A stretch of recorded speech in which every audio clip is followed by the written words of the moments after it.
ఆ గొప్ప దేవుడికి మన యొక్క బ్యాక్గ్రౌండ్ అక్కర్లేదు, మన యొక్క తలంపులు అక్కర్లేదు, మన యొక్క స్థితి అక్కర్లేదు, మన యొక్క ఆస్తి అక్కర్లేదు. నా జీవితంలో మన దేవుడికి మన మీద ఉన్న తలంపులు మన ఊహకు అందనివి అని నేను గ్రహించాలి. నీ వాగ్దానాలని చూస్తే గొప్పగా ఉన్నాయి, కానీ నీ స్థితి ఎక్కడో ఉంది. నీ వాగ్దానాలను చూస్తే ఆకాశం అంతా ఉన్నాయి. మనం చదివిన వాక్యంలో నీ తలంపులు నా తలంపుల వంటివి కాదు, నీ యొక్క ఆలోచనలు మా యొక్క ఆలోచనలు వంటివి కాదు.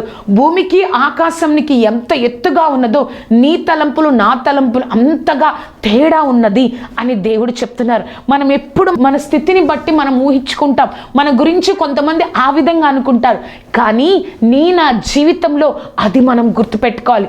మన యొక్క తలంపులు ఎప్పుడు, దేవుడు మన మీద ఉంచిన తలంపులు ఎప్పుడూ కూడా మన ఊహకు అందనంత తలంపులు మన జీవితంలో మనం కలిగి ఉంటామని మనం ఎప్పుడు కూడా మర్చిపోకూడదు.